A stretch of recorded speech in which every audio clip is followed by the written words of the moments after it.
Every good cook, whether you like it or not, prides themselves in being able to bring out the best taste of food using basic or minimum ingredients without any enhancement.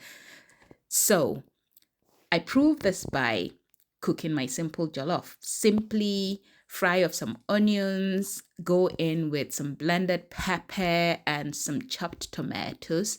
I stir it all up and allow it to simmer or to cook for a while. And then I go in with my washed rice. And because this is vegan jollof or vegetable jollof, I add some fresh carrots, some fresh celery, some fresh green beans, and some scallions.